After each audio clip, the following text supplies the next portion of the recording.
Hello, everyone, and welcome to another episode of Panels and Bars.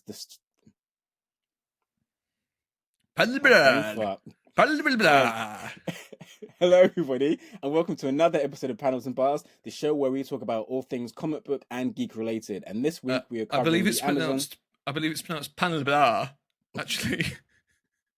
So now I need to keep all of this in for that reference to make sense to people. So thank you, Patrick, for sabotaging another opening. This week we are covering the Amazon Studios TV series Paper Girls, which is an adaptation of the Image Comics book. Patrick, what did you think of it? It was terrible. It's kind of a mess, isn't it? The thing is that, like, I can see, like a lot of adaptations, I can see that there's like the bones of a good story in there. Yeah. And I'm not sure if it's one of those things where the original story is also a mess, and so they've faithfully adapted that aspect, or whether it's just a botched adaptation.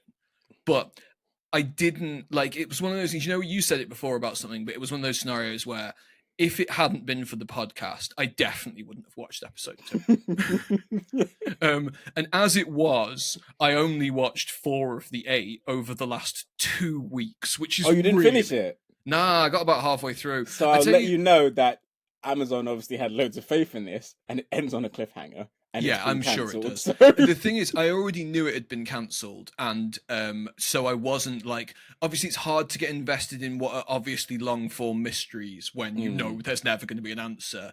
But what I got to was the first episode. Well, maybe the only episode, but the episode with the big CGI robot fight.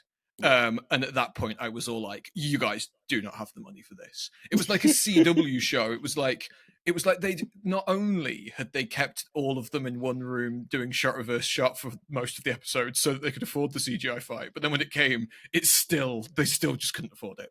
Yeah.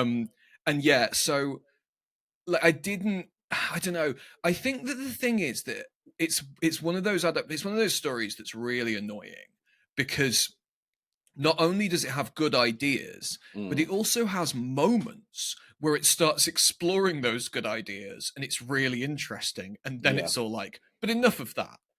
Now we're on to something else. And the something else is just boring trash. And I'm like, yeah. So the first episode was in fact, the first episode was the worst. It was so exposition-y and so it had like the pacing of the dialogue was insane. It had that thing, and I know you get this a lot with young actors and sometimes with adult actors, where they were delivering things and it was so clear from like the cadence and rhythm of their speech that they were saying a line that they had practiced and they didn't sound at all like a human being speaking. And that I find obviously really difficult because it just crushes all of your immersion in it. Yeah. But like it treads this really interesting line where it feels like there's never enough time for anything in it. It feels like everybody is constantly dumping exposition all the time. And yet, a lot of the time, nothing is happening. Yeah, it's wild that they've managed to fuck it up that badly. And the cast seem quite talented. Like, there are moments when they have stuff to do, and is it Tiff? Tiff, she's not good. She's the one who and she gets a lot of dialogue. And she gets a lot of important dialogue. And she was the one who really sounded like she just hadn't yet got. I don't think that it's necessarily like she's a bad actress because she's extremely young, and there were moments when she wasn't delivering dialogue where she was like emoting and reacting and stuff where she was believable and interesting. But she's just shouting the plot all the time and not even in a way that feels particularly engaging. So there's like you, there's stuff in it that I really like one element, and I don't know how far you got into this, but to ruin it for everyone for a 6-year-old comic book at this point and a show that's been cancelled, spoiler warning, but several of them meet future versions of themselves. Yeah. And there's some very interesting things that are proposed. So, I mean, one of the kind of main elements for all of them is they're all at the age when you just know what you're going to be when you grow up. Yeah. And you've seen it all. And then they come face to face with reality of what they actually are. And it's it must be really hard, especially Yeah, at that age, to be like, oh, things didn't turn out the way I thought they were going to turn out. and that stuff is so good. Mm. Like, it's so interesting and it's so fascinating. And like, there's the bit where Erin has an argument with her older self, and she's like, she basically is all like, "You're such a fucking disappointment to me," Yeah. and that's just a fascinating dynamic. And it's so interesting, and they're constantly being all like, "But yeah, enough of that. Let's tell you about the future war." And I'm like, I don't care about the future war, guys. I'm not interested in the future war. I'm not interested in the terrible sci-fi channel future soldier people in their awful flashing coats who are and they get so much. Like, Adina Porter's the leader of the future soldiers, and she's like a good actor. She's a great actress, yeah. I've seen her in things where she's amazing. Yeah. But she's got nothing to do. She's just got to, like, it's like the direction she got was walk around looking menacing. Well, and it just towards the end, I guess you would have missed this, but she switches allegiance at the end and helps the girls, and it comes out of nowhere, and it's not really explained, and she gets killed for it. And it's supposed to be this big moment where you're like, oh my gosh, she sacrificed herself, but it's like, by the time it happens, you're, why? It doesn't make any sense. It's just come out of nowhere. And it's got this bizarre thing where people who, like, by all accounts, either have a long-term relationship and should care about each other, or have been through a lot of stuff recently and should care about each other, seem to give zero shits about each other. And then people who have met 5 seconds ago are all like, "You're my best friend and I love you." And I'm just all like, I don't understand. Like, I know that, like, every time we watch anything, I'm all like, character motivations.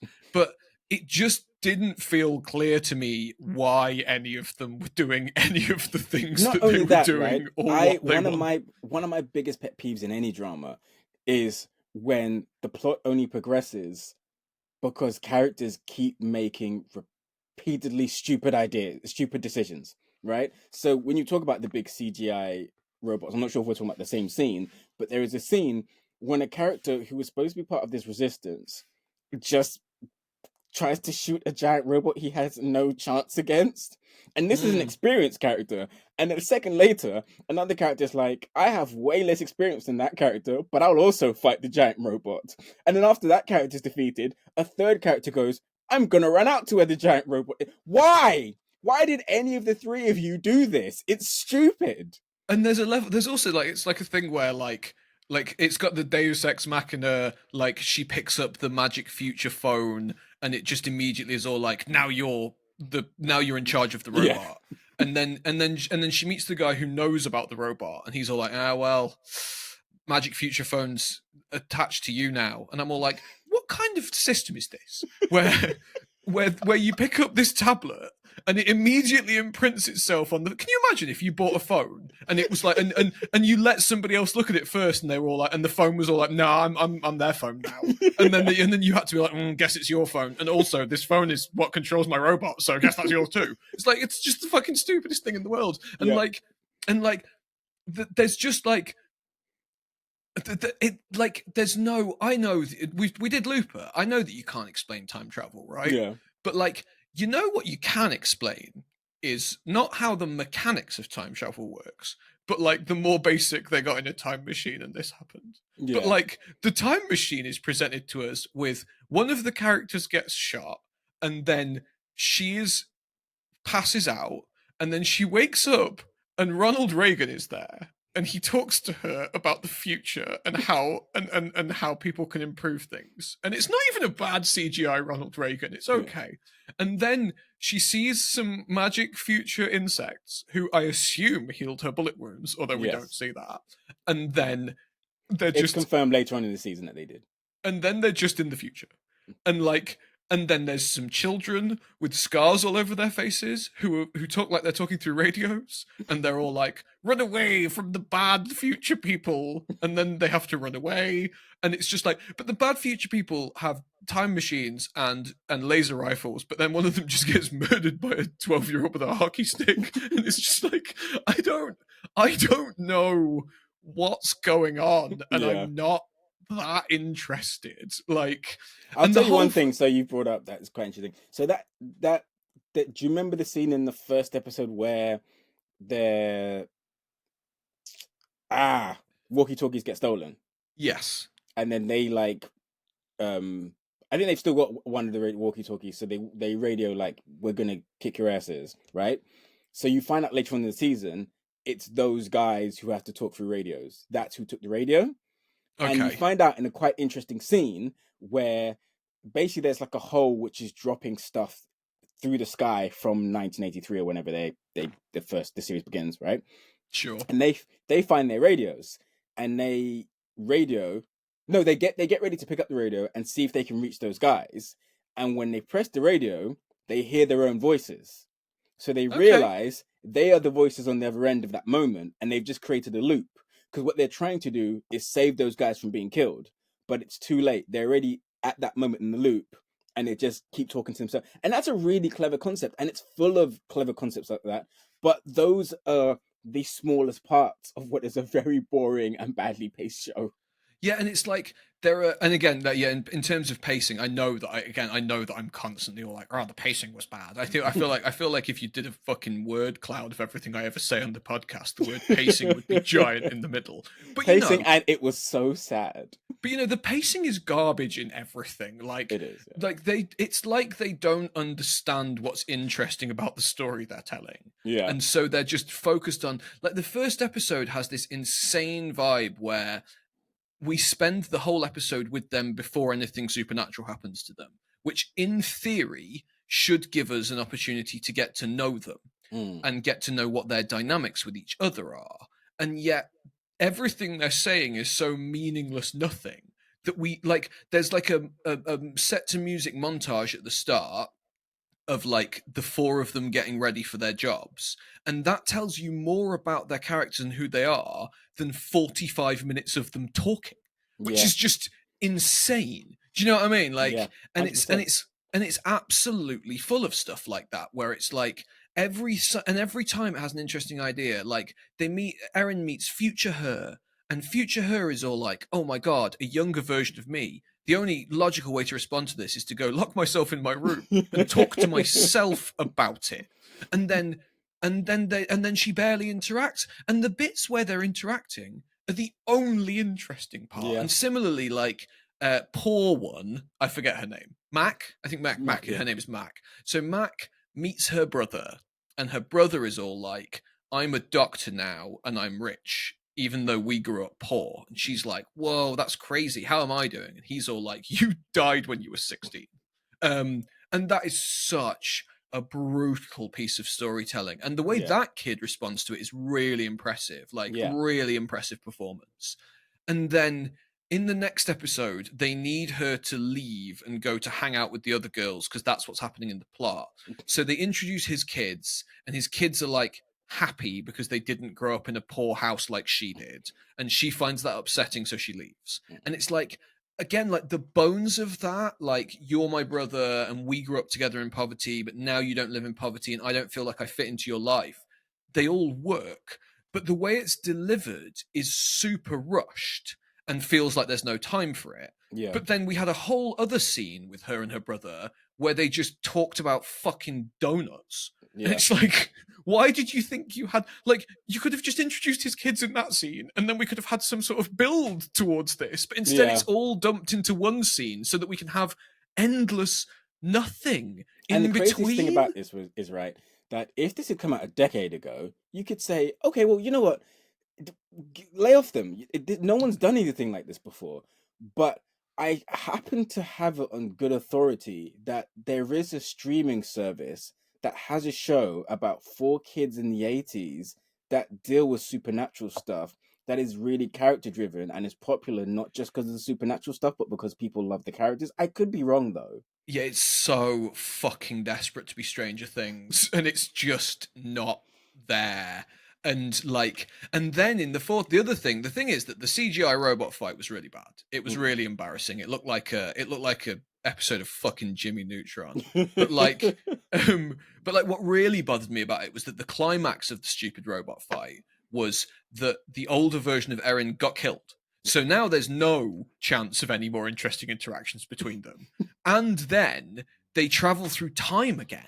So they're not even in the interesting place that it put them. And like, that idea of not not I've gone back to my past, but I've gone into my future is something that's underexplored in time travel fiction. It's Yeah. not like that's something I see all the time. And it's such fertile and like you would why it's like you would there's a single scene where they're all like, whoa, future phones and the internet are crazy. And then they're just like, yeah, anyway. It's just Yeah. like, do you not think that there might be a bit more culture shock if you went from 1988 to 2019? Like, One of them plays. So I think it might be Tiff.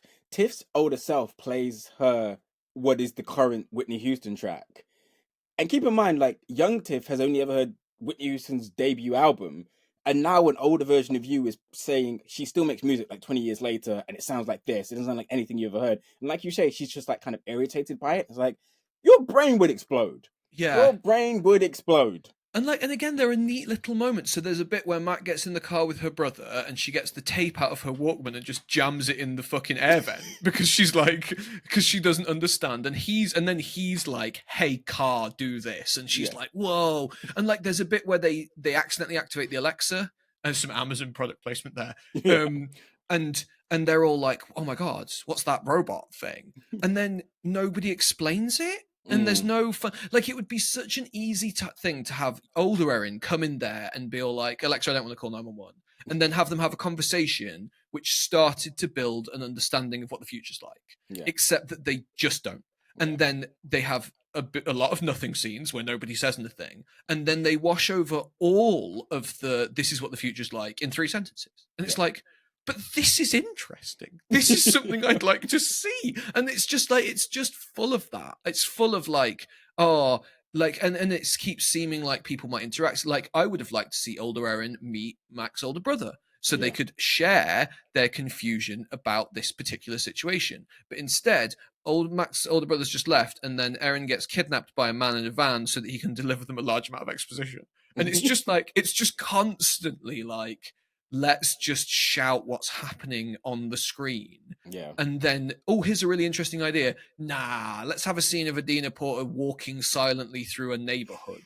And it's like, and also she's traveling through time. So like she's trying to track them down, and she's still in 1988, and she's like trying to track down them via the hockey stick that she found and stuff. And then she's just at the hospital in 2019 asking about Mac. And it's like, but how did she track that? So, and yeah, like you said, because you can just kind of hide behind the fact of, oh, time travel works how we need it to work. Okay, but I need to have some understanding of how she keeps being in all these places all the time. And also, if her plot line is she's trying to track them down, why skip loads of that if you've got time to have a lot of scenes of her just looking at things and doing nothing? And it's just like, so much of it, I was just all like, oh my God, I'm bored. Oh my God, I'm bored. Oh, this seems, oh, it's over. And I tried quite hard to stick it out, but I understand. And I'm a fan of the book. I think the book is great, and I still recommend people read it. But we're 20 minutes in, and I don't know how much longer I want to talk about the show.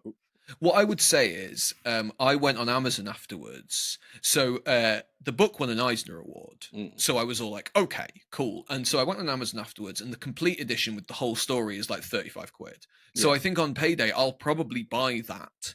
And I think that there's a fair chance that I will then get to experience a version of that story that explores the things I wanted explored in some depth. Yeah. But as it stands, I'm not at all surprised it got cancelled, because it just doesn't. It's just not, and it's like like the CWWB like kind of comparison is really apt, because it's like, even when it's got good actors, they've got terrible scripts and awful CG hampering their performances to the point where it's like you know what it reminds me of is the Star Wars prequels, in that there is no amount of acting talent that can overcome a script and special effects that are this bad. Like, you could put Samuel L. Jackson and Ewan McGregor and Natalie Portman in this, and it would still be shite. And then there's little things like Ali Wong is playing the older version of Erin, and she's like a really, really talented comedian. And they give her zero comedy whatsoever. But then other people get clunky comedy scenes that aren't funny because they can't deliver them. And I'm like, also, having like one of the biggest comedic character actors right now as your main villain, terrible casting choice. I like him, but he's Who's playing the wildly. villain? Oh, did you not make it that far? No. Gosh, I forget his name.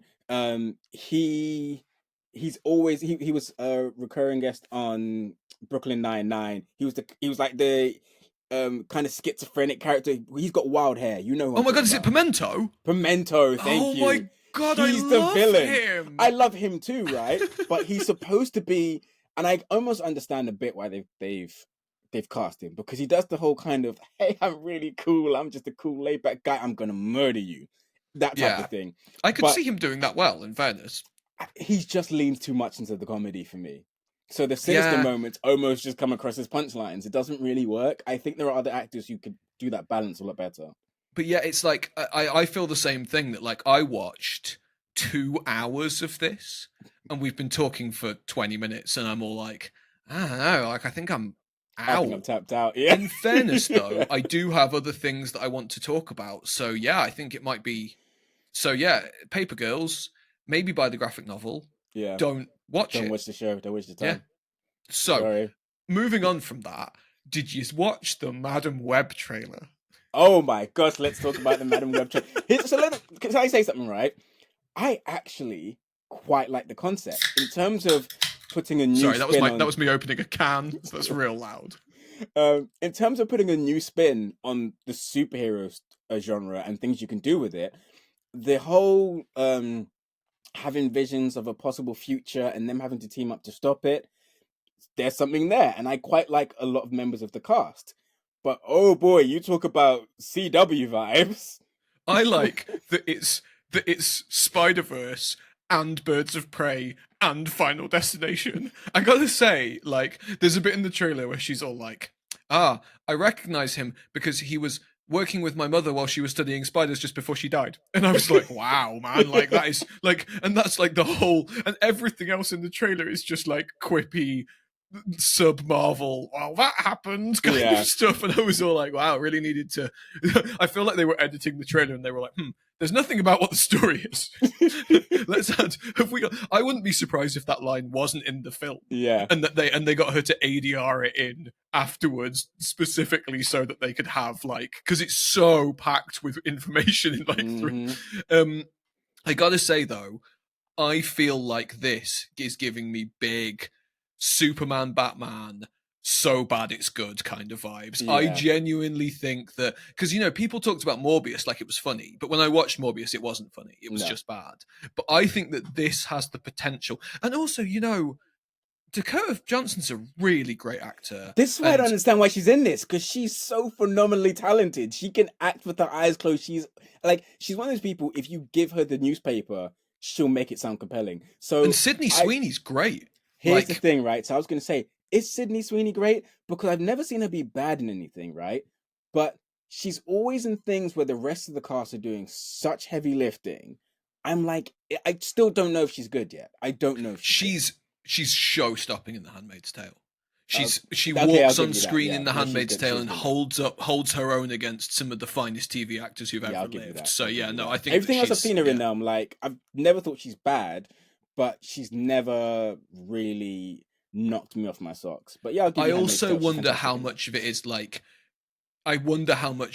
she's so beautiful. Yeah. And like, I think there's a level at which, you know, sometimes you just like, I just like looking at him. You know, like, I'm like, I don't know how good her performance is, but yeah. I sure do like it when she's on the screen. I mean, this is the thing, like, one of the things I do like about her in Euphoria is they actually explore that in a really clever way, because she's one of these people who is super beautiful and the character's always known that she's beautiful and she knows how to play into that. But then there's a level where she's like, well, maybe I'm actually a person. I'd like you to see me as a person. What am I beyond this? Yeah, and when you spent your whole life playing up to it, when you ask to be taken seriously and to have people, you know, believe in you and look past that. It's like, well, no, you can't. You've worn these push-up bras your whole life and that and this trashy makeup. So Yeah, they yeah. explore that in Euphoria, but And once there's again, I'm also, like, the like, writing's really good in that. How much of it is a performance? But and there's a level at which I think that it's a story about being a woman that, like, one of the things I keep thinking when I'm watching media, like, you know, when people are being all like, oh, it's so woke, there's so many women in it, I'm always just like, I don't know, I've watched a lot of things about white dudes, and there's a level at which, you know, when a story is about anything else, I'm definitely a bit like, oh, this is kind of interesting. Like, Yeah. at least it's not the same thing I've seen every day for my entire life. You know, like Yeah. I look back on, I was thinking about the Fresh Prince the other day, and I was all like, I don't think the Fresh Prince is very good, right? But I think as a child, it was so far from any part, like it was the combination of a story about a black family, a story about people who came from poverty in Philadelphia, a story about the rich people in Bel Air, that was all things that I had no familiarity with. So I Yeah. think that it was just interesting. And Will Smith is very charismatic, but like when I look, like when you get clips nowadays, obviously on Instagram, of all the old TV shows that have ever existed, and some of them I watch and I'm like I get Peep Show clips from time to time, and I'm always all like, man, I should watch Peep Show again. Same. But like Fresh Prince is one of those shows where when I see clips of it, I'm kind of all like, none of these are very funny. So Or we'll get back to Madam Web, but it's funny you said that because I was listening to a podcast not long ago, and they were saying The Fresh Prince is one of the only sitcoms where, on a season by season basis, you can actually track the improvement of the lead character. They say, like, if you go back and watch season 1 episodes, there's episodes where if you look closely, you never really notice it because you're busy looking at the character who's speaking. But if you look at Will, he's saying the other person's lines whilst because they talk because he's he didn't so know. unsure Yeah. about where in the script he's supposed to come in. Exactly. Yeah. So he would learn the entire script and then he's mouthing it, and you can see him like trying to almost figure out comic timing in his head. Then he became the charismatic, natural Will Smith we know today. And they said, like, there's obviously other shows, like in Friends, you can start to see when Matthew Perry gets braver about improvising and he puts his own spin on the character and the writers are learning. But like the Fresh Prince is really a show where from season to season you're like, wow, okay, he's actually a competent actor. Well, now. I also think what's fascinating about Will Smith is that, like, he's like, I think that it's interesting that he ended up doing like rapping and stuff, because like when you hear the early parts of his career, he's an old-fashioned MC where his job isn't to do vocals. His job is to basically, well, like, hey guys, we're all here. We're gonna have a good time. Listen to Jazzy Jeff mix. And actually, what's interesting is that you can kind of, over the course of his career, see him bring that energy into his work in a way that at the start it's not there, but as it goes on, you see that he's obviously got this natural talent, not just for getting other people excited about things. And when he starts to bring that in, it's the point which he goes from Will Smith, the, you know, all right actor, to Will Smith, the leading man. And that's the quality that he has that made him so famous and popular. Do you know why he took the role in Fresh Prince? No, I don't know anything about the production of the Fresh Prince. So I think initially it was written for another rapper. It was like LL Cool J or someone like that, who just felt it was corny. That'd be awful. And said no thanks. It was someone big, but they said no thanks. And then Will Smith and Jazzy Jeff and the Fresh Prince became the biggest thing on the planet. And so Will Smith was like, I think he told a story where he would buy a Ferrari, be looking at a girl in the Ferrari, crash the Ferrari, leave it, get the girl's number and be like, should we get another Ferrari? And he would just leave the crashed Ferrari, go to the dealership and get another. And he was doing that on a weekly basis. And, you know, he would just go into a restaurant and be like, everybody's food is on me. And everyone wants drinks, they're on me too. And he would just do that every day. And it's like, it wouldn't be one of these things a day. He would do the Ferrari thing, then go to the restaurant and do that thing, then go to the shop and buy everyone's clothes. He was just doing that. And his accountant was like, you're in big trouble with the IRS. So Will Smith was like, well, just sell more records. And he's like, no one can sell that many records for how much money you've been spending. Remember that show they told you to take? And he's like, yeah, it was terrible. You're doing it. And so I think it was for the first 3 seasons, he made no money from that show because all his wages went directly to the IRS. And that's why he took Fresh Prince. Right. short pause. I need to adjust my chair. Hold on. Cool. I wonder if you can pause. You can't pause. It's right. Okay. And now I need to sit up a bit straighter and move my microphone.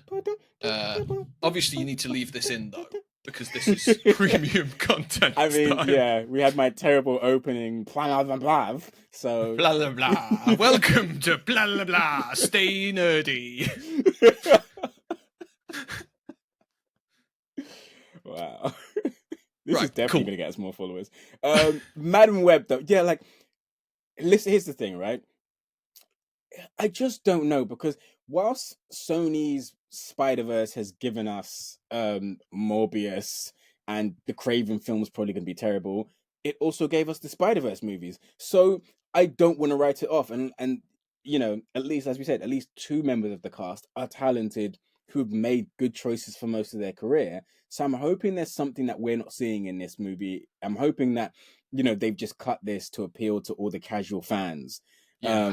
But I don't know. It looks bizarre. The top comment on the trailer said, Dakota Johnson is as talented as her agent is awful. I was all like, oh. That's a good burn, though. Yeah. But yeah, I didn't hate it. I thought it was kind of funny, and I'm I'll there tell you for what. that. So that the whole plotline of this, if the movie actually ends with that Black Spider-Man being successful and murdering all of them, it will actually be my favorite film of next year. That would be such a great twist if the villain just wins and slaughters all these 4 Spider-Women. Yeah, he looks. Is he black? I thought he was Hispanic. I was assuming it might be. No, Miguel. not black as a person. I meant like he's got a black spider suit. Oh, I see. Okay, sorry. It's terrifying. Not the African American Spider-Man. It's terrifying, isn't it, that our shorthand for things is all like, yeah, he's black Superman. It's like, it's like you would never be all like, oh look, it's white Green Arrow. Although obviously that's a Deadpool joke, isn't it? So maybe I'm just. Yeah. So. Do you want to do what's really good? I mean, it's very early, but do you want to do what's really good? Yeah, I mean, so I've got a lot of stuff. So yeah, cool, go for it. So I watched the last episode of Loki, and I really liked it. I really enjoyed it. I don't know. I haven't watched it all back through in one go, and I don't know how it would hang together as a full story. But you know, Tom Hiddleston was on form. Yeah. Owen Wilson was great. Fantastic. I don't know what the actress who plays Sylvie is called, but she was excellent. Why have they given her nothing to do in this season, though? She's nothing so to do at all. Good. She was so good last season, and she had stuff to do in the last episode, and she was brilliant. Yeah. But the ending was very satisfying and really interesting, and yeah, I thought that the whole thing came together in a way that was way better than I expected it to be. Same. And yeah, it's interesting because I followed that up with I watched The Marvels. Have you seen The Marvels? I haven't seen The Marvels. I was going to wait till it went on Disney Plus. Did you decide to go for it? Yeah, it's great. Really? Okay. It's so good. I would say, let's see, I'll check the list. I put it on the list. So I've got a list of where I rank things, obviously. Yeah. I think I've got it 7th overall in the entire MCU. That's crazy. It's better than okay. So obviously, my list is very personal and subjective, and one thing that's become increasingly clear to me as time's gone on is that my taste and experience with these things is massively out of step with the rest of the audience. So what I would say is that 7th place puts it just below Spider-Man Far From Home, which I'm aware everybody hates. I mean, Spider-Man Far From Home is in my top 5, so... yeah, I've got that 6th, but yeah, and like I've got Guardians of the Galaxy 3 as the best Guardians film, and then Guardians 2 as the second best film, and I think Guardians 1 is the worst of them. That's kind of insane. But yeah, like, I've got it right up there with Homecoming, Ragnarok, Infinity War, Iron Man, Guardians 3, Far From Home, The Marvels. Okay, that's high praise. But I've got Captain Marvel in 8th. Okay. So again, I think it would probably and whilst I didn't enjoy the ending of Miss Marvel, I think that's probably my 2nd or 3rd favorite of the Disney Plus shows. So I really, really like 2 of the 3 protagonists of this film. Yeah. Which made it. Like Monica. I mean, I don't I mean, not that they've given mind. her anything to do, but yeah, Yeah, like I don't, I'm not like, grr, Monica, she bad. yeah. In One Division, I guess she was there. You know, I I didn't. think for me, I think you're 100% right. I love Mad Men. I think Mad Men might be top 5 TV shows of all time for me. And so I kind of had this weird thing where if you were in Mad Men, I immediately love you the minute you appear on screen. Yeah, that's So fair. In fairness, I have a lot of TV shows that I feel like that about, but I just don't quite think that they've given her. In this, she's got more to do, but the dynamic here is Brie Larson is still the same as in Captain Marvel. yeah, Uh, Iman Vellani is still the same as in Miss Marvel. And Monica's job is to kind of be the straight woman to them, where she's all like, guys, we've got to, I'm very serious about my job. yeah. So she's also not in a particularly likable position in the film. But like, so I don't know if you know about this, but midway through, there's a very specific sequence. They go to a planet where everybody communicates by singing. Okay. And I was like, oh, it's going to be so cringe. And it did have a little bit of cutting to characters so they could go, whoa, isn't it weird that we're doing this? But So do you sing once you get there? You're not just witnessing other people sing. no, singing is their language. So if you want to Okay. talk to them, you have to You sing. have to sing. Okay. So Monica and Kamala don't sing, Mhm. but because Carol's been there before, in order to communicate with them, she has to sing. I don't know if it's Brie Larson singing, but if it is, You know, goddamn, Brie Larson's an amazing singer, right? yeah. Well, if Yeah. yes, based on Yeah. this, She was yeah, she she's was a singer unbelievable. before she was an actress, and she did all her own songs in Scott Pilgrim. But it's like, and I thought it was going to be super cringy, but it's quite funny and also kind of charming, like an actual musical. Okay. And it's only like an hour and a half long, and it's Cool. tight. It's like it's the first Marvel movie in ages where I was like, hey, there were some scenes in that I would have liked to see more of. Oh, cool.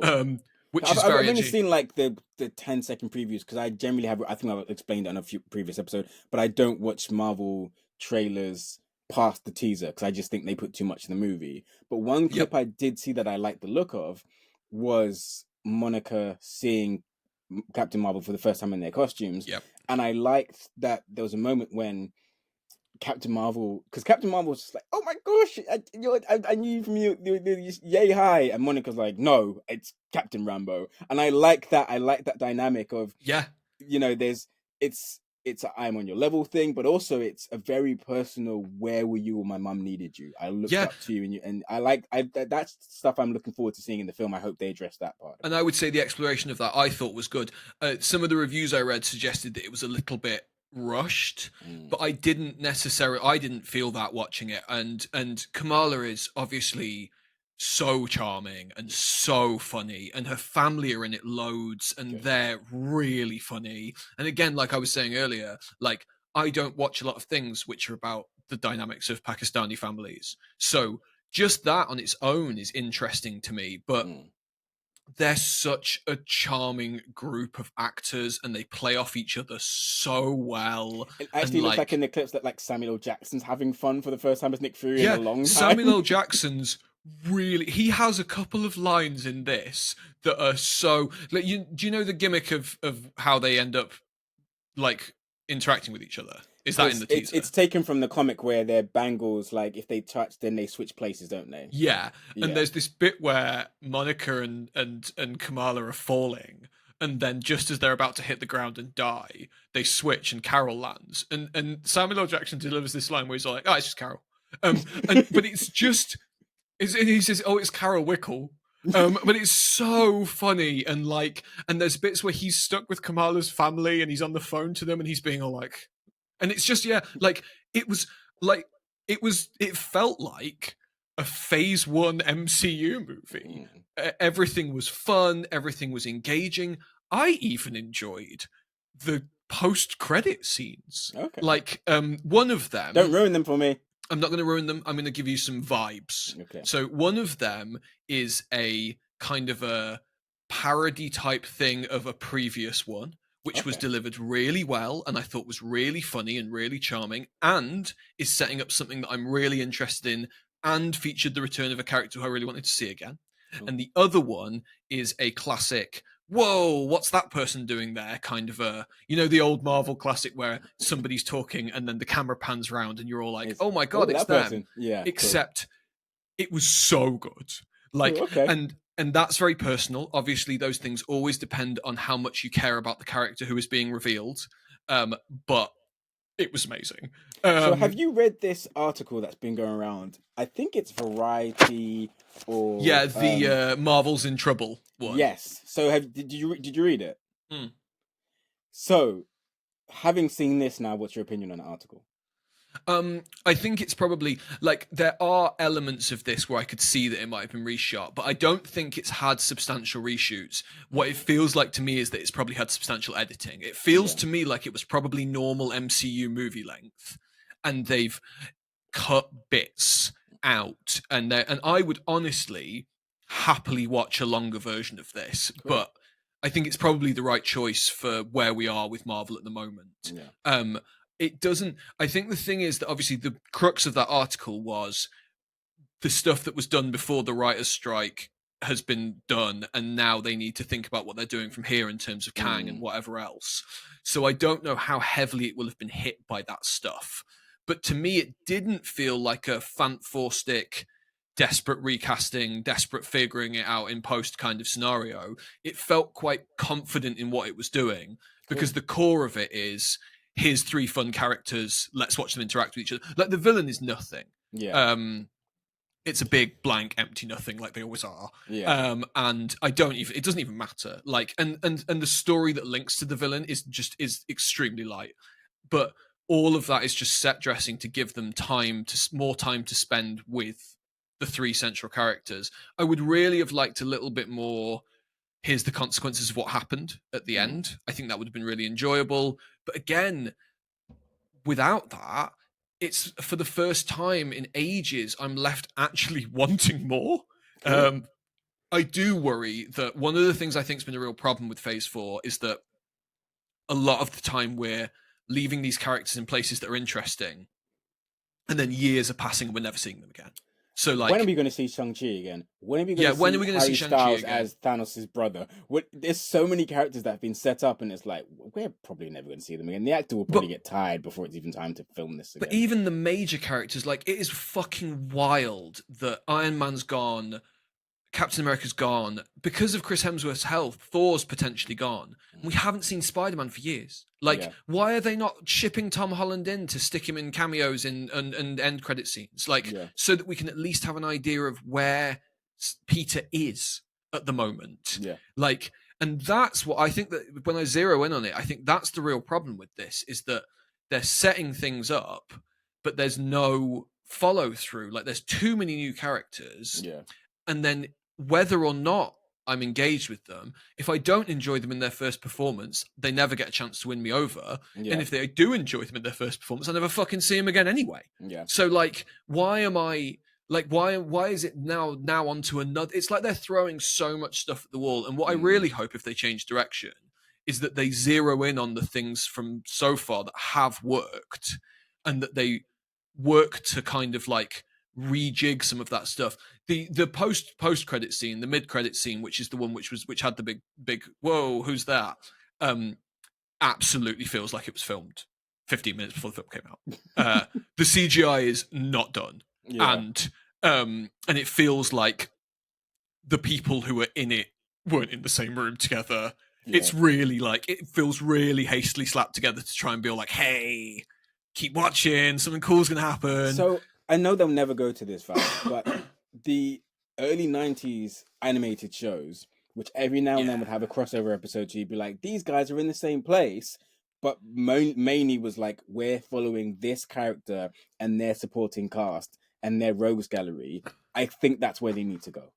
Yeah, I also kind of think that I always wonder how much of it is. So, like, I don't know that the movie version of Carol has had that much development. I don't know how much the fact that I'm enjoying Carol in these is down to the years and years and years of comics I've read.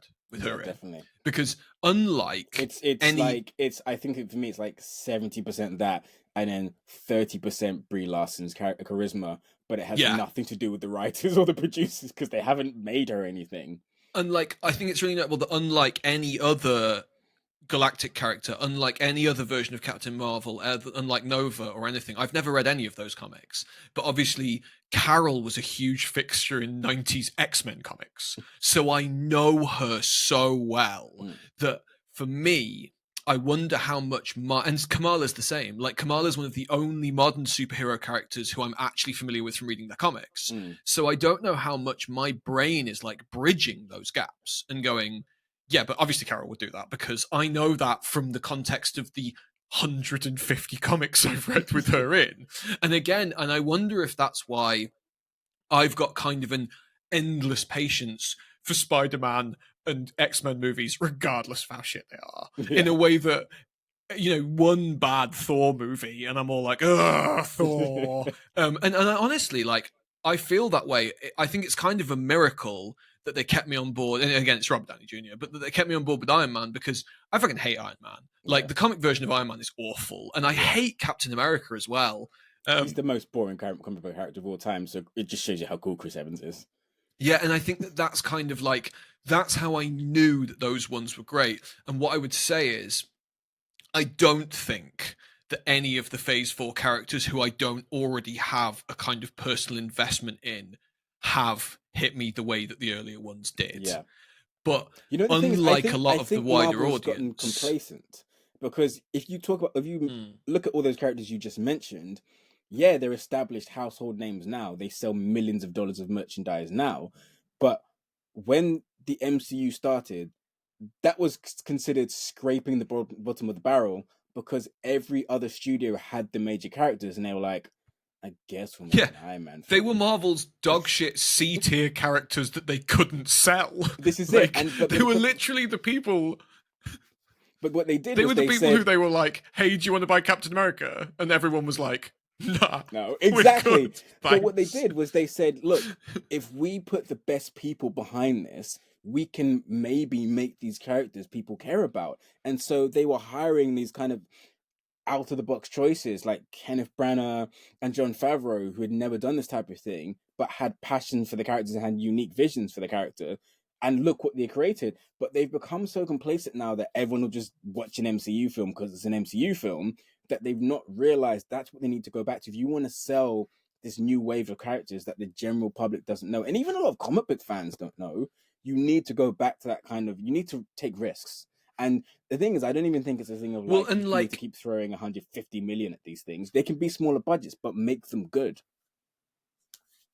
They've also very clearly lost faith in their directors. Like, Eternals feels so much like a film where they hired a talented director with a unique voice and then fucked with their movie in post and script and producing until it was garbage.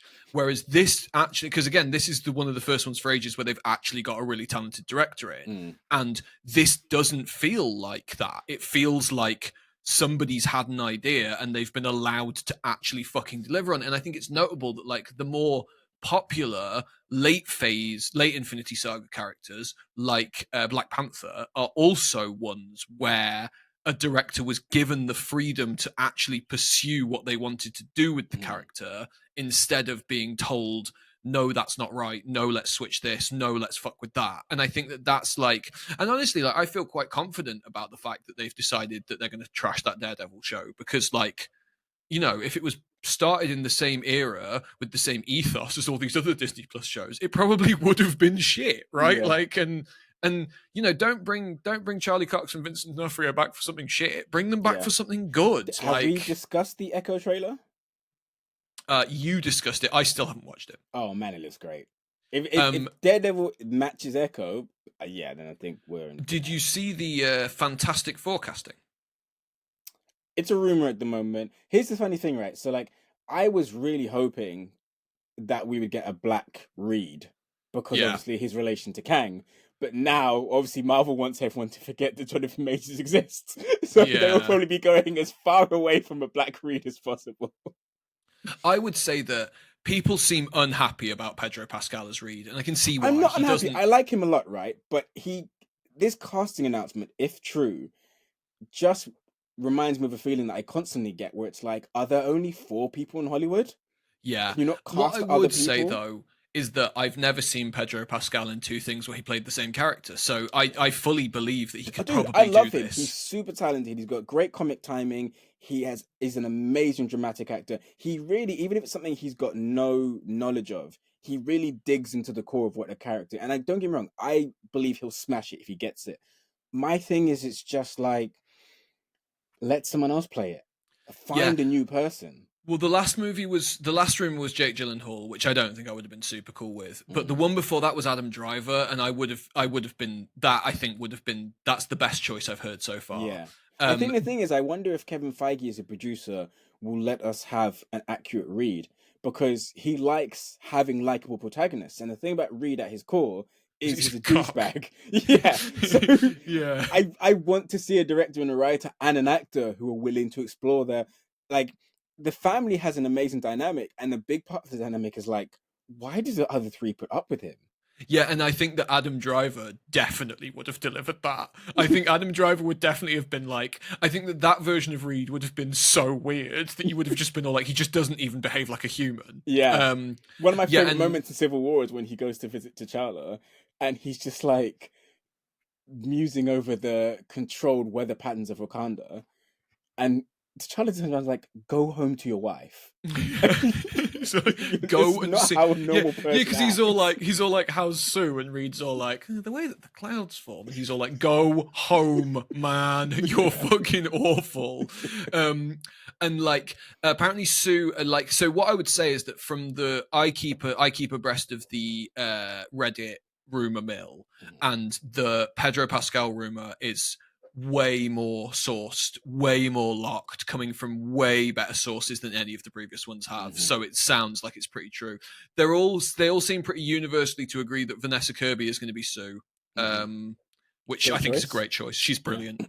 And there's never any casting rumors for Ben. I don't know what's going on there, and I wonder if they're toying with the idea of making him all CG.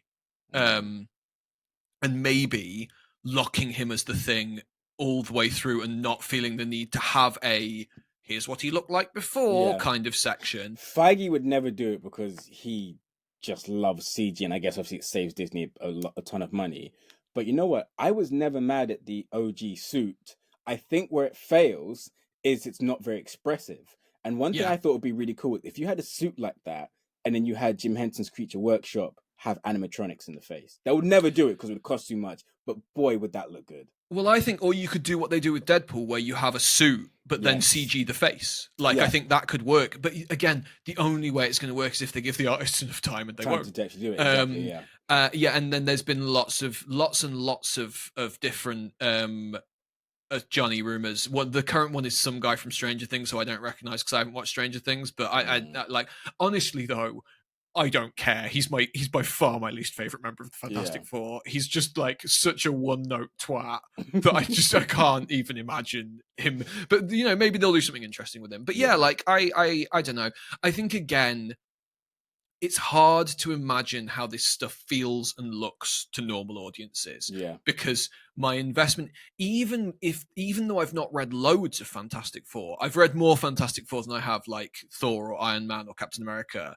And the thing I think that people don't really understand is that in comic books, they're omnipresent. They're like MCU Phase 1 Iron Man. They are everywhere all the time. They are cameoing in everybody's stories, regardless of how relevant they seem. And that means that I'm super familiar with them from Spider-Man comics and X-Men comics and crossover comics. And like I have a lot of investment ready baked into it.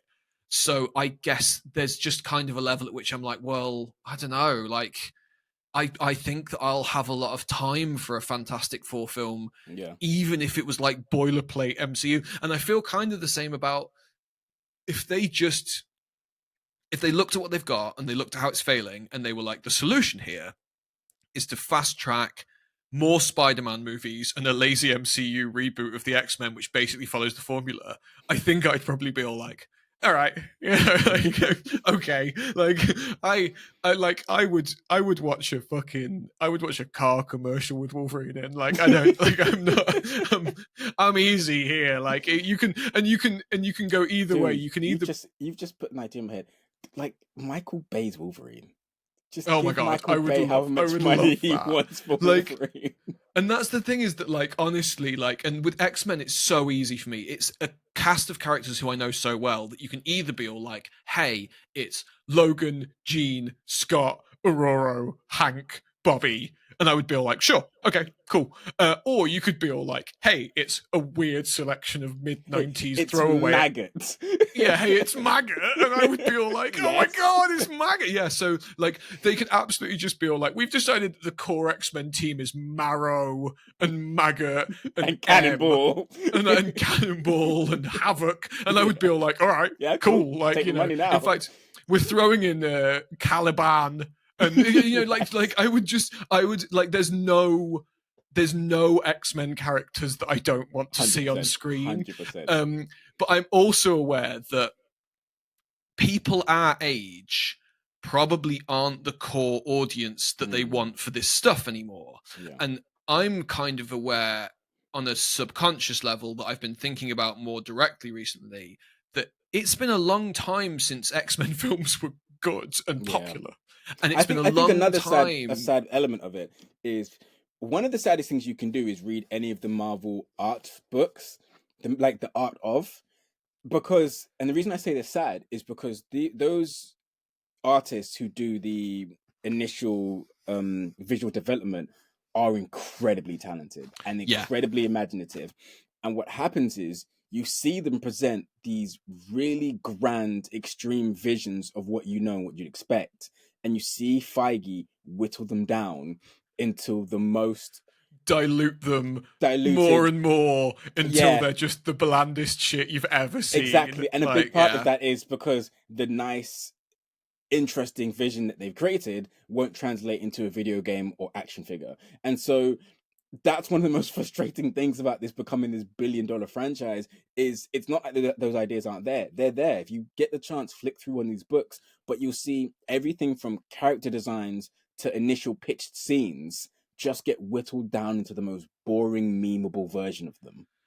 Yeah, and I think that's what's really depressing about it. But I don't know, I gotta say, off the back of the end of Loki season 2 and watching the Marvels, like, I'm less pessimistic than I have been for quite some time. And I would very, very much recommend, like, I've tried to go no spoilers there, because I would very much recommend, if you have any degree of investment whatsoever in the MCU or comic books, that you go give the Marvels a shot. It doesn't deserve to be failing as badly as it is. And it's still in theaters when I get paid. I'll check it out. And you only really need to have watched. I think you could probably get away without having watched Captain Marvel, but it's very helpful to have watched Captain Marvel. You don't need to have watched Miss Marvel or WandaVision. Everything I think that's probably going to improve your appreciation of her family, though, isn't it? I think you'll probably enjoy it more if you have watched them, especially Miss Marvel. But everything you need to understand about those characters is presented in this. It is essentially Captain Marvel 2. And that means that the way that they're introduced is very effectively done, very tightly written, little recap kind of stuff. Like, obviously, Monica and Carol haven't seen each other in ages, so Monica gets the chance to explain what happened to her in WandaVision, and Kamala's introduced in the beginning of the film as, like, the audience surrogate character. So you get a little taste of who she is and where she's from, which was obviously explored in more depth. But again, there are moments in it where Monica and Carol are like, hey, how are you doing X? And she gives you a one-line summary of what happened in Miss Marvel. And yeah, so I don't think you need anything other than Captain Marvel, really. And even then, I think you could probably enjoy it pretty much. But yeah, cool. I thought it was great. Loosely related to Loki, on the same platform, I recently watched Culprits, which I'd kept seeing teasers for, and I like a lot of the cast, and I had nothing else to watch because I had finished Paper Girls and was very disappointed. So I watched it, and it really had me because, like I said, I like two of the cast. Gemma Arterton being the main actor, who I Mm. think she's just completely underutilized by Hollywood. I don't think they do enough with her, and she's fantastic in this. And then Nathan Stewart, who a lot of people in the UK will know from the cult classic Misfits. He's in this, and he's fantastic. And I think apart from his performance, which is just flawless the way through, to see a show with a queer black protagonist with this bigger budget, I don't think I've ever seen it. I've And never even heard of this. so it's a show about a heist that happens, and then one by one, the people that participate in the heist are murdered, and so one of the survivors basically has to start trying to investigate why they're being picked off and who it is. Um, Gorgeous looking show, really well shot, great dialogue, great pacing. Um, I I don't know if I don't know if bias is the right word, but I am a big sucker for a heist. So it kind of, the minute you have a heist involved, I'm like, okay, yeah, tell me more. And Disney this is Plus, just yeah? really, yeah, Disney Plus, Cool, really cool. well executed. So I would highly recommend it. It's not a long series at all, and like everyone, not just the people involved in the heist, but the entire cast, even bit characters, they're cast really well. And it's what's interesting is that it's one of those shows that deals with a lot of stuff outside of the main plot really well. So, for instance, there is like a subplot where the main character is trying to get, he's trying to open a restaurant, and he basically has to go and pitch in front of this council full of straight white men in their 70s, and he's pitching it and they're like, we don't know about that, this is a good neighborhood with good morals, and it's just little commentaries on things like that, which are just Mm. kind of dealt with in a really good way. So yeah, I recommend it. Sounds great. um I'll put it on the list. yeah, I recommend it. Also, this one, I know when I recommend it, a lot of people are going to be like, but I would really say Amazon Prime, watch Gen V. And the reason I know a lot of people be like, is because a lot of people weren't fans of The Boys. And I love The Boys, but I can also understand why you wouldn't be a fan of it. It is a lot. It does have some edgelord humor in it. It does get a bit immature. But what Gen V does really well is take all the best elements of that, the dialogue, the pacing, the special effects, the way it's shot, and then for me, what it does really well is The Boys, I think famously has become really big because it's quite a cynical look at superheroes and how they would exist in a real world, and how they would exist within a corporate structure, and what would it be like if if the Avengers had a PR team and an HR department. And what this does is it deals with people in that same universe who see all that cynicism, and they see the destruction and the selfishness of the higher ups, and they say, well, no, we got in this business because we care about people and we want to help people. And regardless of who is trying to stop us, we're going to do the right thing. And so, yeah, there is still a lot of dick shots and vulgarity, but it also has some real heart. And it's an all young, unknown cast, but I would say it has way better acting than The Boys. I actually Oh, think this young nice. cast, I've never seen any of them in anything, but they're all fantastic. And it's got some really great, heartfelt moments.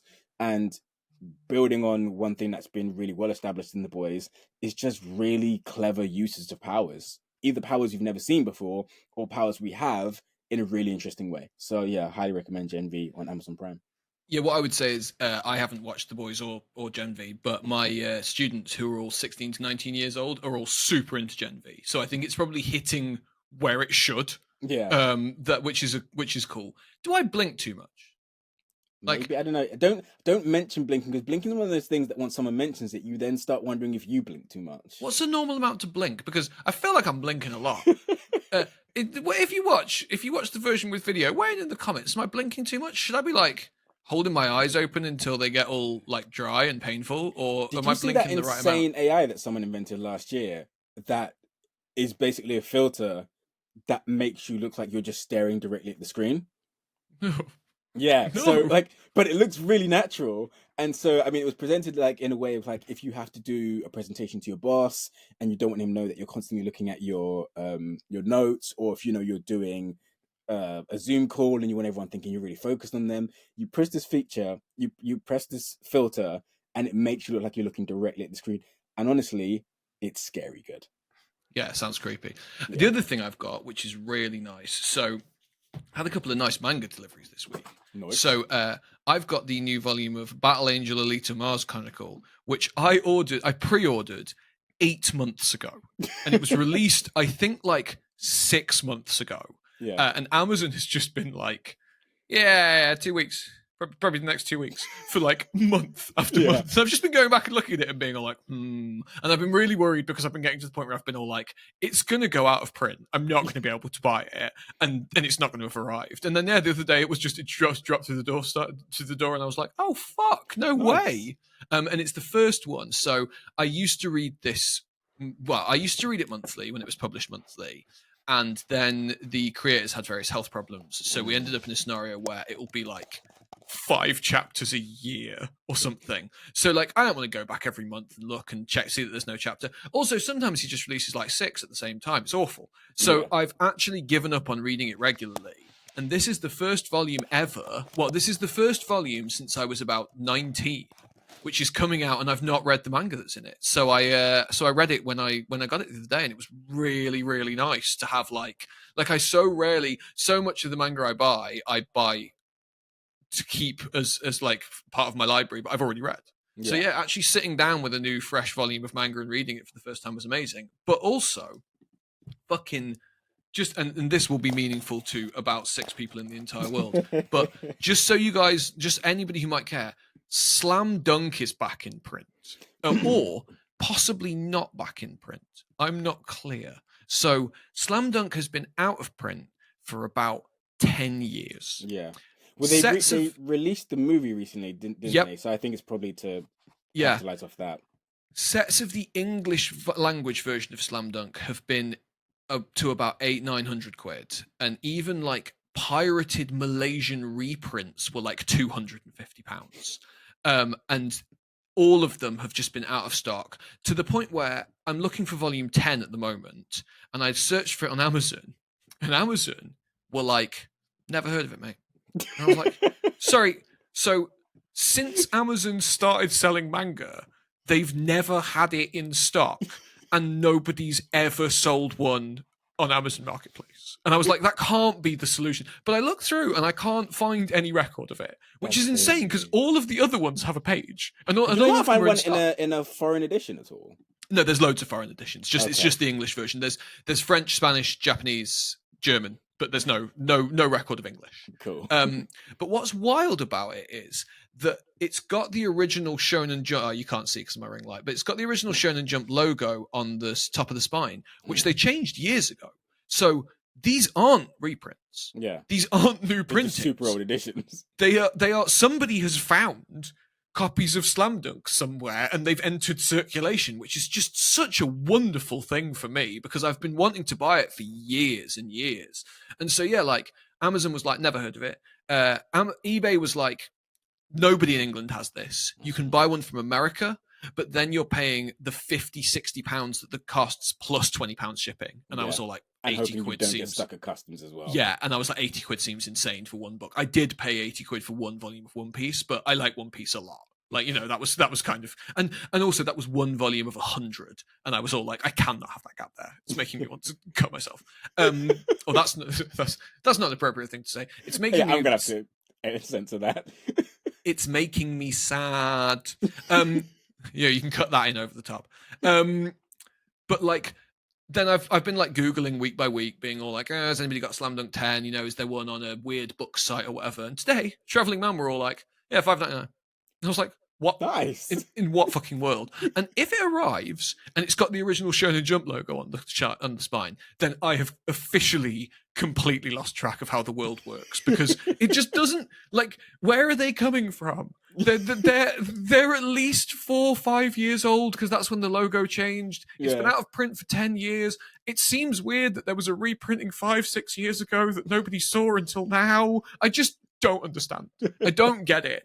And so, but I get to buy Slam Dunk and I get to have a set of it on my shelves. So fuck it. I'm all good. I'm not arguing. And like Vagabond's been easier to find. It's the beauty of manga becoming more mainstream and more people buying it is that more places sell it, more people are promoting it, it's more available. And like, whilst obviously I have the same thing that I think all people who are into niche things have, where there's a little bit of me that's all like, you guys don't deserve this, you didn't suffer, you don't know, man. That is part of being any fandom, isn't it? Where we're constantly, we need enough new people to enter the scene so that it remains profitable and they keep making it, but we don't want too many people because it's our thing. So and we spend our entire lives being all like, hey, you should check this thing out, and then when people do, we're all like, hey, get away, it's mine.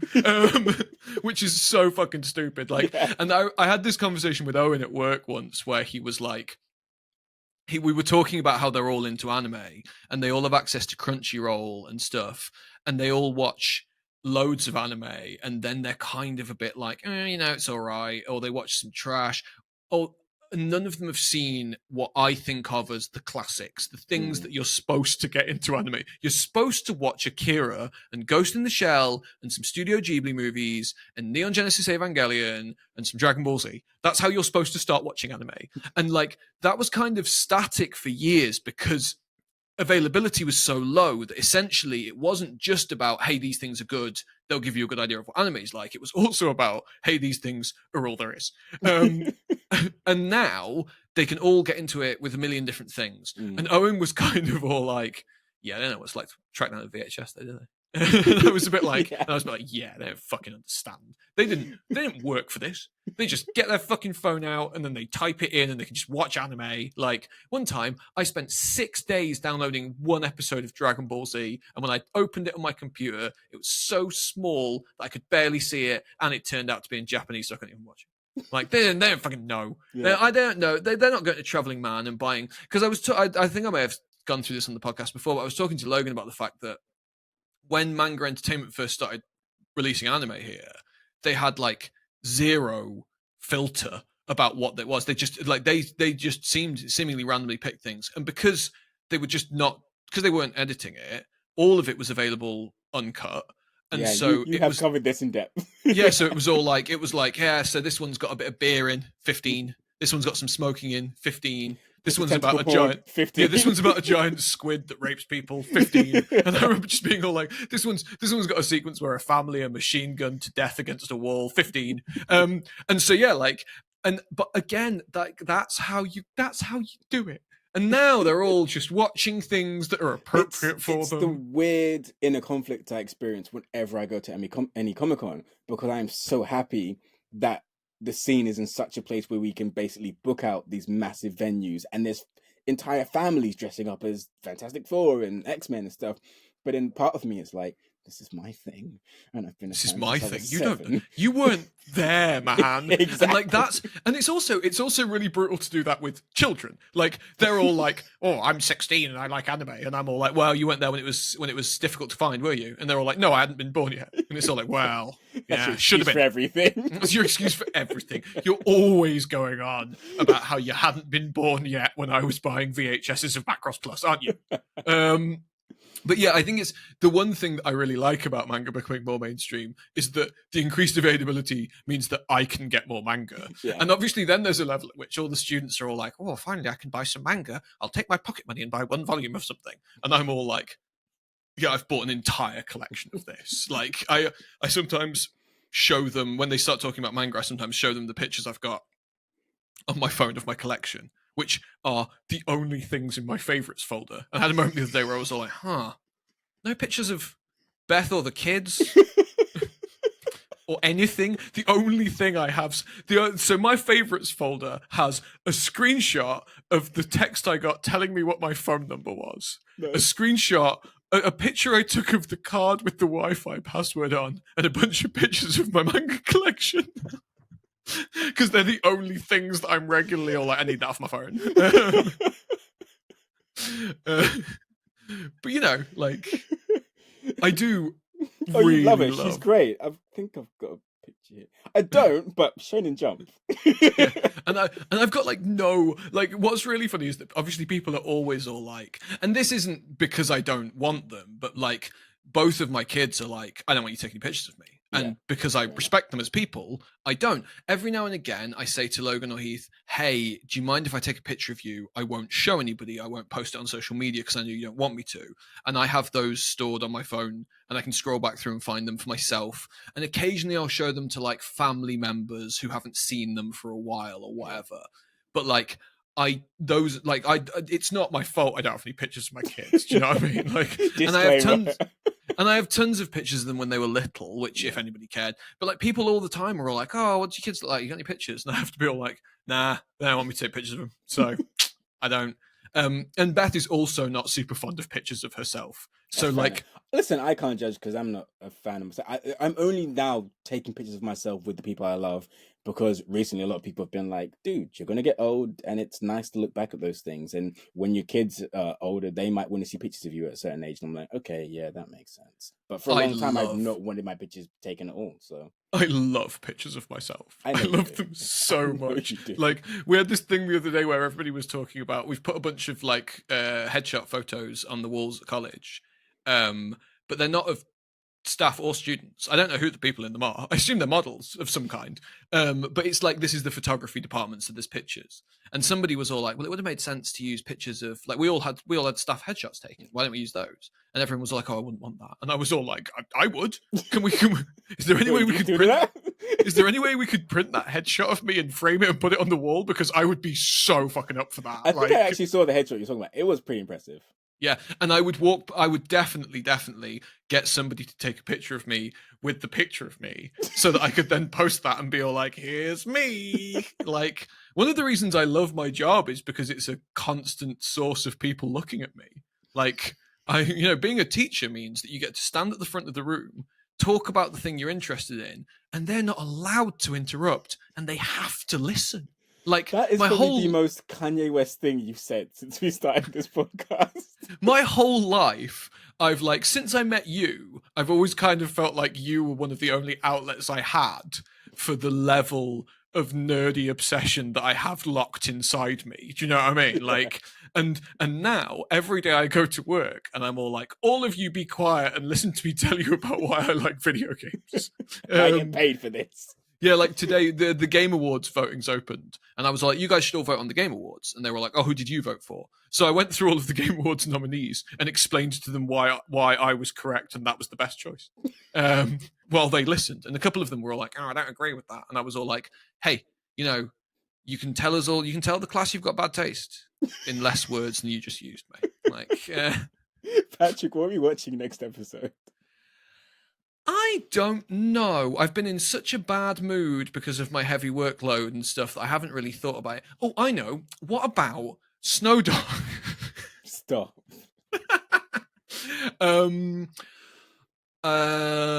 We are going to watch Alien and Aliens.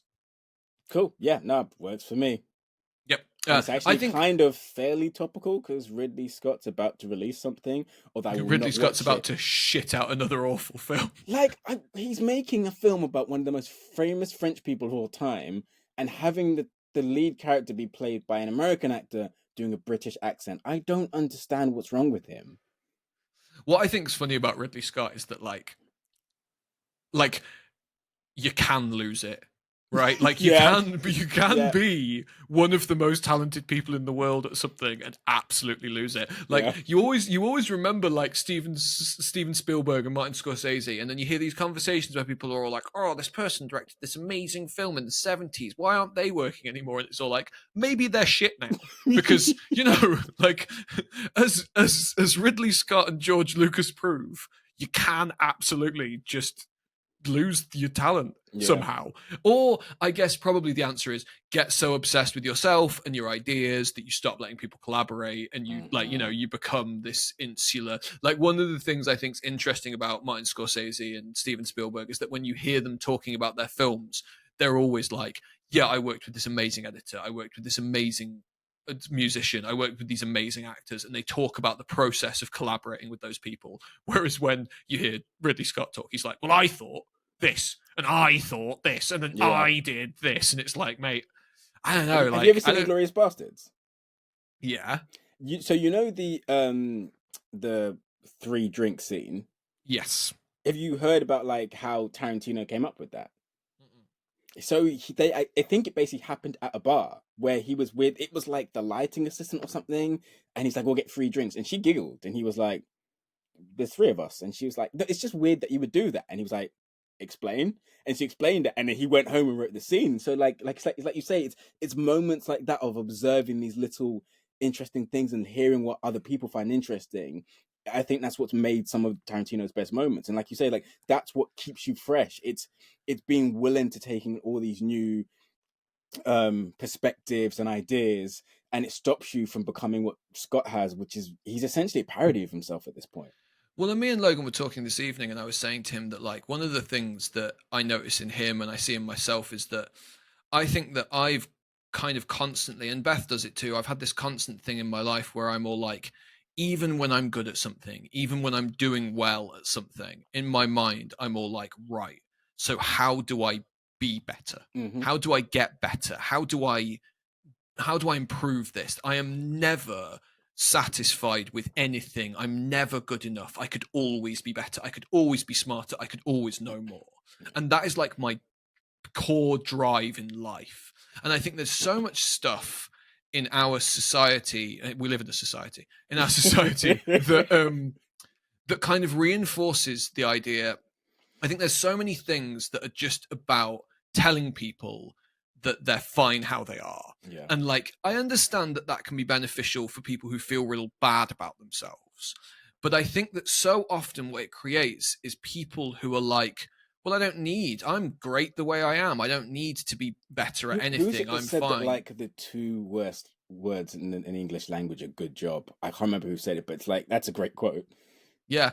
And like when I'm teaching, I talk to my students and I say to them, hey, like when I give you feedback, it might sound negative, but I'm not trying to make you feel bad about what you did. If I didn't comment on something, you can assume it was good. Yeah. But what I'm focused on is making you better. And I did this like writing feedback where they'd written essays and I gave them feedback on it. And Owen was like, that's too harsh. And then he was like, you should like, you should try and throw in some nice, give him the shit sandwich. You know what I mean? Like tell him something nice, then say something bad, then something nice. And I was all like, I haven't got time for that shit. I'm just going to give them the negative feedback. And so I gave them a shit sandwich, but all the layers are shit. Yeah, I'm giving them a shit. It's a double down. Like, it's shit sandwich between shit. But I spoke to the students afterwards, and I was all like, "Hey, did you feel like my feedback was mean?" And they were like, "Yeah, but my writing sure is better now." And I was like, "Yeah," and that's kind of the fucking point, isn't it? Yeah. Like when I was a kid and I got an essay back, like I got told when I was working at a secondary school, I couldn't mark in red pen because red pen's too aggressive. I had to mark in purple pen. And I don't want to stray too far into the boomer. They give out trophies for top participation today. But like, what I really thought about was I was like, when I was a kid and I got my work back in subjects that I liked, like English, I loved reading the red pen. I loved being all like, okay, how do I do this better? And like, I've always had things at work and stuff where people are like, oh, you're really good at taking feedback. And I'm all like, yeah, because I want to improve. Like, I don't take it as a personal slight. I want to be better and I will never be happy with where I am. And like, it's things like fucking, like those memes that are all like, you're perfect the way you are. Don't even try and be nice to people or be a better person. And I'm all like, nah, man, like, never be satisfied. Never. Yeah. And like, people want to, like horoscopes and shit. People want to be told that everything's out of their hands and that they can just be what they are now. And it's like, no, you should be growing and changing and improving every step of your fucking life. And like, Logan says often that like he finds other people his age kind of frustrating because they're not as analytical or articulate as he is. And he's all like, but hopefully when I'm older, that'll get better. And I was all like, no, it won't, mate, because having grown up in a household where improving myself and being articulate and explaining things and analyzing things and discussing things was really important. No matter how old you get, most people your age are still behind you. Like you get that from other people you occasionally meet who have the same level of interest in analyzing things and improving themselves as you, which again is one of the reasons why you and me clicked immediately and one of the reasons why our friendship has always worked. And you get it from older people, like when we were 17 and we met Leon. Yeah. And that kind of that's what you need. But I just like, I see it in my students as well. Like there's so much good enough, and I'm all like, nothing is good enough. Nothing is good enough. You are never finished. It is never good enough. Like Yeah. that's not how you become amazing. Yeah. And you see that in Tarantino. Yeah. You see him now at the age of 60 or whatever, sitting down and being all like, "Yeah, I hate that old film I made, and Yeah. I've got to One make of my something favorite better." photographers is a photographer called Gregory Crewston, who, when you finish listening to us, go and Google him. He's phenomenal. Basically, he makes these images that look like stills from a film. And when he first did them, it would be someone in a cafe. And then he got bigger and he was able to do a whole family by a table. And now I think he's in his 60s and he's still doing it. He has entire film crews. Sometimes they will either build a set or they will shut down a place. And this is the level of detail and just dedication he has to it. One of his most famous pictures is one of these small American towns with a single car in the snow. And apparently, I think it was like 7 hours or something. They waited until all the footprints and tire marks had settled by the new snow that fell, so he could get that exact picture he wanted. And that's that level. It's like, yeah, maybe we could Photoshop out the snow or we could just ignore the fact. He's like, no, I have this image in my head. So if we have to wait for 7 fucking hours, that's what we do. And all his pictures are like that. He's got like Gwyneth Paltrow, William H. Macy, some of the finest actors, and they've spoken about how like he gives direction like any Hollywood filmmaker because he knows what's in his head. And if we're all going to be gathered here and we're going to have the crew and the lighting and then let's make it properly. And I love that. And I guarantee that he will continue to try and make his work better forever. Yeah. And like that's what Ridley Scott is not doing. Do you know what I mean? Like that's what Ridley Scott is all like, I'm great. I'm really good at this. And it's Did you watch the Gucci film? No, of course I fucking didn't. Yeah, you didn't miss anything. I'm not watching any like I fucking hate. I hate it's like seeing an old friend who's become an alcoholic. I knew what you were going to say before you said it. And you see them by the side of the road and they don't even recognize you because they're so drunk in the middle of the day, and then they walk near you and they just kick a dog, you know what I mean, like, and then they vomit all over themselves and fall down and piss themselves. Like I don't want to see them like that. I don't it's too sad. Okay, on that note, 2 things. Make sure you like and subscribe. We'll see you next week. Yeah, see you next week on blah blah blah. Blah blah blah. Patrick, send me my damn Switch. Oh yeah, I need to get it repaired. It's making a big noise. Oh, okay, that's never good. Cool. But yeah, there's a shop round the corner that says they do it. Blah blah blah. We'll see you next week for Plans and Plan. Keep it blah, blah, blah. Keep stay nerdy. Like and subscribe.